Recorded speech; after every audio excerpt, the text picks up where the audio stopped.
Hello student, আজ আমি তোমাদের জন্য আর একটা প্রেসের স্যাম্পল প্যারাগ্রাফ নিয়ে চলে এসেছি। আজকে আমি তোমাদের আরও কিছু কথা বলতে চাই। এর আগে আমি তোমাদের প্রেসের 4টে ইম্পর্টেন্ট রুল সম্বন্ধে বলেছি। সেটা কি হলো? সেটা হলো word count, underline the keyword, gist with keyword and proper title. আমি আজকে তোমাদের প্রেসের সম্বন্ধে আর কয়েকটা রুল সম্বন্ধে বলবো। সেটা হলো, তোমরা অনেক সময় দেখবে যে তোমাদের প্রেসি করতে যে প্যারাগ্রাফটা দেওয়া হয়েছে সেটা একটা কিংবা দুটো প্যারাগ্রাফের মধ্যে আছে। তোমাদের সবসময় মনে রাখতে হবে কি, তোমরা কিন্তু প্রেসির যে প্যারাগ্রাফটা করবে সেটা কিন্তু কখনোই তোমরা প্যারাগ্রাফে ভাগ করতে পারবে না।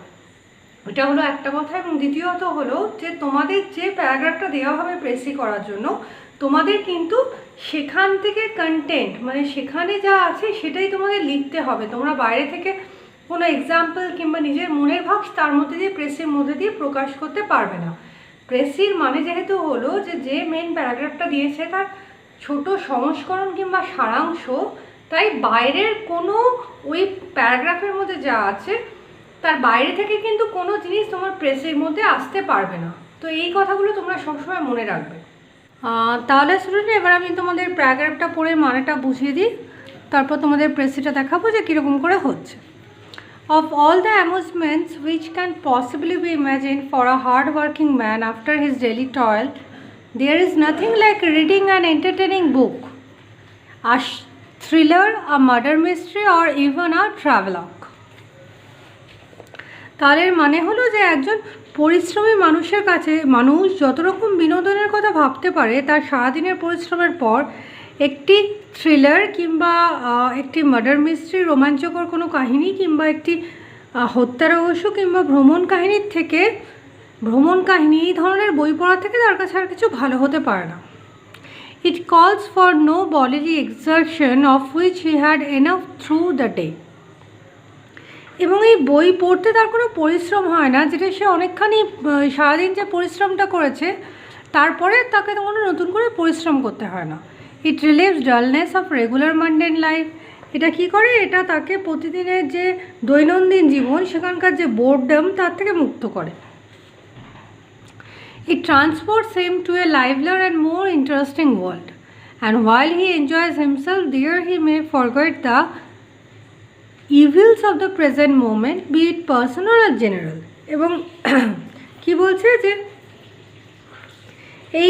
এটি তাকে প্রতিদিনের লাইফের বোর্ডম থেকে মুক্ত করে। শুধু তাই নয়, এটি তাকে একটা অনেক বেশি প্রাণবন্ত এবং মজাদার উত্তেজনাপূর্ণ জগতেও নিয়ে যায়। এবং যখন সেই জগৎটি উপভোগ করে তখন সে তার রোজকার জীবনের ব্যক্তিগত অথবা সাধারণ জীবনের সমস্যাগুলি ভুলে থাকতে পারে।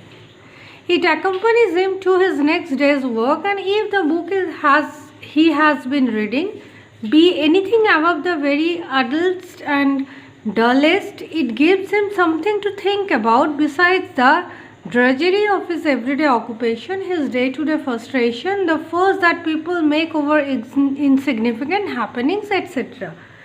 এবং এই বইটি যদি খুব সাধারণ না হয়ে থাকে, নিতান্তই সাধারণ না হয়, তাহলে এটি তাকে তার রোজকার পেশার যে ক্লান্তি, প্রতিদিন জীবনের যে ফ্রাস্ট্রেশন না পাওয়া কিংবা প্রতিনিয়ত যে তুচ্ছ ঘটনা নিয়ে মানুষ যে অহেতুক গোলমাল করে, তার বাইরে তাকে একটা চিন্তার একটা খোরাক দেয়।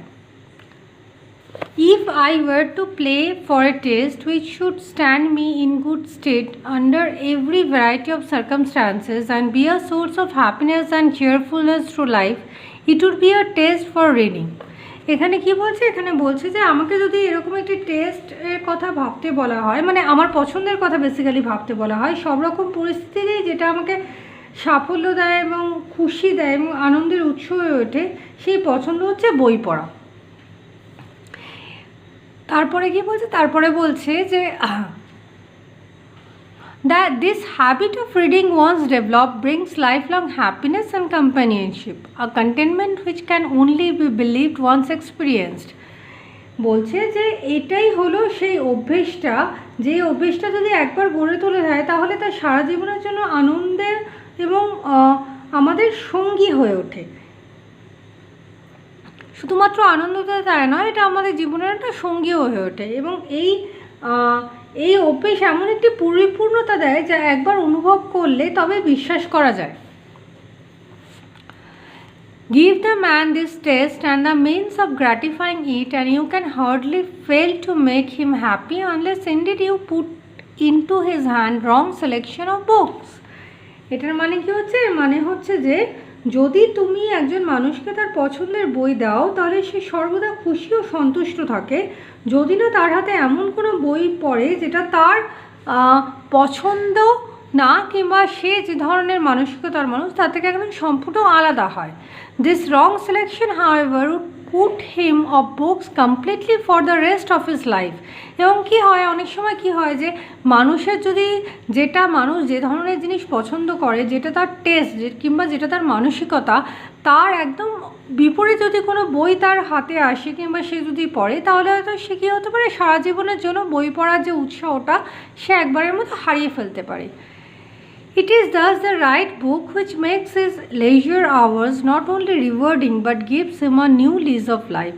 তাহলে কী হলো যে সঠিক নির্বাচন, বইয়ের ক্ষেত্রে সঠিক নির্বাচন যে তার শুধুমাত্র অবসর সময়টাকেই অনেক বেশি পারপাসফুল, মানে অনেক বেশি পারপাসফুল করে তোলে তা না, সেটা কিন্তু তাকে তার জীবনকে নতুনভাবে দেখতে সাহায্য করে। স্টুডেন্ট, আমি এই প্যারাগ্রাফ তোমাদের পড়িয়ে দিয়েছি এবং বুঝিয়ে দিয়েছি। এবার আমি দেখাবো যে তোমাদের আমাদের প্রেসিজের সেকেন্ড পয়েন্টটা ছিল যে আন্ডারলাইন দ্য কিওয়ার্ড, সেই পয়েন্টটা আমি দেখাচ্ছি তোমাদের। এবার দেখো এখানে আমি কতগুলো লাইনস ওর ওয়ার্ডস অলরেডি আন্ডারলাইন করে রেখেছি, তো তোমরা একটু লক্ষ্য করো। এখানে কি বলেছে, amusements which can possibly be imagine for a hard working man. এই লাইনটা আমি আন্ডারলাইন করেছি কেননা এটা কি পয়েন্ট, যে বইটাকে কি করছে, বই মানে অন্যান্য যে কোনো বিনোদনের কাছে যে কঠোর পরিশ্রম করছি সারাদিন, তার কাছে এই বই পড়াটা একটা অন্যতম বিনোদনের বিষয়, সেটা বলছে। তারপরের লাইনটা আমি যেটা আন্ডারলাইন করেছি সেটা হচ্ছে নো বডিলি এক্সারশন। তার মানে কি, যে সারাদিন যে কাজ করছে সে তার পক্ষে তার যথেষ্ট পরিশ্রম হচ্ছে, এবং এই বিনোদনটা একমাত্র এই বিনোদনটার ক্ষেত্রে কিন্তু তাকে কোনো পরিশ্রম করতে হচ্ছে না। তারপরে থার্ড যে লাইনটা আমরা আন্ডারলাইন করছি সেটা কোনটা, যে it relieves dullness of regular mundane life, it transfers him to a livelier and more interesting world. এবং এই শুধু বইয়ের মধ্যে দিয়ে কি হয়, যে প্রতিদিনের যে তার একটা লাইফের যে বোর্ডাম আসে তার থেকে তাকে মুক্ত করে এবং তাকে একটা অনেক বেশি উত্তেজনাপূর্ণ এবং আনন্দময় জগতে বই নিয়ে যেতে পারে। এবার আমরা যেটা তারপরের লাইনটা আন্ডারলাইন করেছি সেটা হলো যে he may forget the evils of the present moment. এখানে ইভিলস বলতে কি বোঝানো হচ্ছে, যে প্রতিদিনের যে নিত্যদিনের যে কাজের ক্ষেত্রে কিংবা তার সাংসারিক জীবনের যে অশান্তি কিংবা নানান ধরনের টেনশন, সেটা কিছুক্ষণের জন্য ভুলে থাকতে তাকে বই ভীষণভাবে সাহায্য করে থাকে। তো এই প্যারাগ্রাফটার মধ্যে এগুলোই হলো কিওয়ার্ড। এবার আমরা দেখবো যে পরের প্যারাগ্রাফের কিওয়ার্ডসগুলো কী কী। তা স্টুডেন্ট, তাহলে আমরা এবার দেখে নিই যে এই প্যারাগ্রাফের মধ্যে আমরা কোনটা কোনটা লাইন আমাদের কিওয়ার্ড হচ্ছে। তাহলে এটা একটা কিওয়ার্ড, যে if I were to play for a test which should stand me in good state under every variety of circumstances. তাহলে এটা একটা আমাদের ক্ষেত্রে ইম্পর্টেন্ট লাইন। এবং এর পরের ইম্পর্টেন্ট লাইনটা কী হচ্ছে, এর পরের ইম্পর্টেন্ট লাইনটা হচ্ছে যে যেখানে বলা হচ্ছে যে তাকে তার এই বই পড়ার যেটা সেটা কি করে, যে তার পক্ষে তার হ্যাপিনেস এবং চেয়ারফুলনেসের একটা সোর্স হয়ে দাঁড়ায় তার সারা জীবনের পক্ষে। এটা একটা ইম্পর্টেন্ট লাইন আমরা আন্ডারলাইন করতে পারি। এবং তারপরে যেটা বলা হচ্ছে যে এই যে বই পড়ার যে অভ্যেসটা সেটা কি হয়, তার লাইফ লং হ্যাপিনেস এবং তার লাইফ লং একটা কম্পানিয়নশিপ, সারা জীবনের মতো একটা সঙ্গী হয়ে দাঁড়ায়। এটা একটা ইম্পর্টেন্ট লাইন। এবং এরপরে কোনটা বলা হচ্ছে, যে এটা তাকে একটা কন্টেনমেন্ট দেয়। কন্টেনমেন্ট মানে কি, মানে পরিপূর্ণতা, যেটা শুধুমাত্র তুমি যদি একবার অভিজ্ঞতা করতে পারো তাহলেই বুঝতে পারবে যে এই পরিপূর্ণতা বই থেকে যে আমরা পরিপূর্ণতা পাই সেটা আসলে কি। এবং তারপরে যেটা ইম্পর্টেন্ট সেটা হচ্ছে যে একবার যদি রাইট সিলেকশন অফ বুকস, মানে তোমার যেটা পছন্দ, তোমার যেটা টেস্ট, সেই অনুযায়ী যদি তুমি বই না পাও তাহলে দুটো হতে পারে। একটা হতে পারে যে রং সিলেকশন অফ বুকসের পরে কি হতে পারে, যে এটা তোমাকে put him of book completely for the rest of his life, মানে সারা জীবনের জন্য তুমি তোমার বই পড়ার উৎসাহ হারাতে পারো। আর না তো কি হতে পারে, যে তোমার যে অবসরের সময়টুকু সেটাকে শুধুমাত্র রিভার্টিংই করতে পারে না, তোমাকে একটা জীবনের দিকে তাকানোর একটা নতুন দিক দিতে পারে যদি তুমি সঠিক নির্বাচন করো বইয়ের ক্ষেত্রে। এখন আমরা আন্ডারলাইনটা কিওয়ার্ডটা করলাম এবং এবার আমরা দেখব কি যে সেই কিওয়ার্ডগুলো নিয়ে আমাদের থার্ড পয়েন্ট যেটা ছিল প্রেসির, যে জিস্ট উইথ কিওয়ার্ড, সেটা করলে আমাদের প্রেসির প্যারাগ্রাফটা কীরকম দাঁড়াচ্ছে এবার সেটা আমরা একটু দেখে নেব। তাহলে স্টুডেন্ট, আমি এতক্ষণ ধরে তোমাদের প্যারাগ্রাফটা পড়ে এবং মানেটা বুঝালাম এবং ইম্পর্টেন্ট লাইন্সগুলো আন্ডারলাইন করে দিয়েছি। তাহলে আমরা দেখি এবার আমাদের প্রেসিটা কি দাঁড়িয়েছে। আমি এখন আর তোমাদের মানেটা বোঝাবো না, কারণ আমি অলরেডি সেটা করে দিয়েছি। তো এবার আমি শুধু প্রেসিটা পড়ে তোমাদের শোনাবো। Reading an entertaining book is a good amusement for a hardworking man. It needs no bodily exertion. It relieves him of dullness of regular mundane life and transports him to a livelier and more interesting world. Man forgets the evil of present moment and frustration. Reading stands him in good stead in every variety of circumstances. The habit of reading once developed brings lifelong happiness, companionship, contentment, which can only be believed once experienced. But wrong selection of books would put a man of books. This right book gives him a new lease of life. তো তাহলে আমরা আমাদের underline keyword যেটা করেছিলাম সেটা দিয়েই মোটামুটি প্রেসিটা তৈরি করেছি। তো এই প্রেসিটা আমাদের তাহলে এরকম হয়েছে।